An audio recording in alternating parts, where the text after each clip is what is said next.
정확하고 도움되는 정보 트렌드 라디오입니다. 오늘은 2012년 하반기 기초연금 기준으로 기초연금을 받으려면 통장에 현금이나 금융재산이 얼마까지 있어야 받을 수 있는지 알아봤는데요. 이 부분 말씀드리고요. 그리고 이 기초연금을 감액 없이 전액으로 받으려면 현금 얼마까지 가능한지 알아보도록 할 텐데요. 바로 보러 가시죠. 일단 먼저 내용을 이해하려면 기초연금 선정 기준액을 알아야 하는데요. 2022년 하반기 기준 기초연금 선정 기준은 단독가구 180만원, 부부가구 288만원입니다.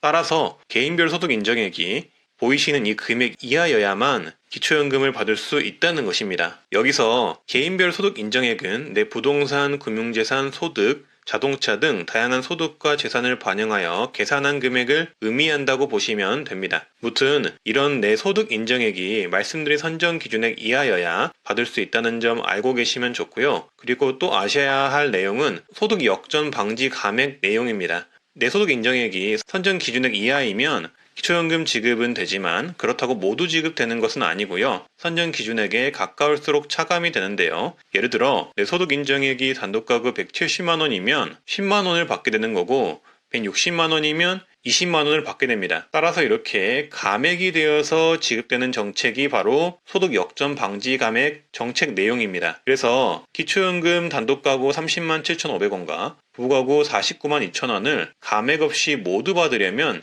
이 정도 소득 인정액 이하여야 하는데요. 단독가구는 149만 2,500원 이하, 부부가구는 237만 1,000원 이하여야 합니다. 그래서 이 금액보다 내 소득 인정액이 초과가 된다면 초과한 만큼 기초연금은 감액이 된다. 이렇게 보시면 되겠습니다. 그래서 이 소득 인정액을 환산을 했을 때 부동산, 재산, 현금, 소득 등은 얼마까지 있어야 기초연금을 받을 수 있는지 계산해보면 알 수가 있는데요. 네, 그러면 금융재산, 그러니까 통장에 얼마까지 있어야 이 기초연금을 받을 수가 있을까요?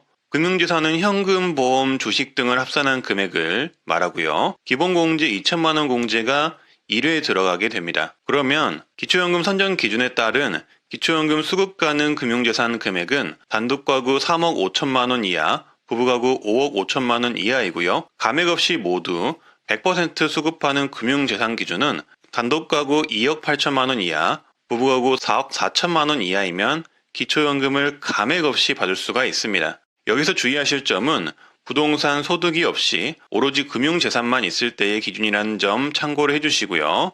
이 금융재산의 반영 기준은 입출금 통장 예금은 최근 3개월 평균 잔액을 금융재산으로 반영을 하고 정기예금 적금 등은 총 납입액을 반영을 합니다. 그리고 주식은 조사 당시 최종 가액을 반영을 합니다. 또한 보험금은 해지 환급금 기준으로 금융재산에 반영을 합니다. 네, 오늘은 기초연금 통장에 얼마까지 있어야 받을 수 있나 한번 알아봤는데요. 금융재산만 있을 때의 단순 예시라는 점 참고를 해주시고요. 궁금한 점 있으시면 댓글 남겨주시고 앞으로도 좋은 정보 전달하는 트렌드 라디오가 되도록 하겠습니다. 구독과 좋아요, 알람 설정 부탁드립니다. 오늘도 건강하시고 행복하세요. 감사합니다.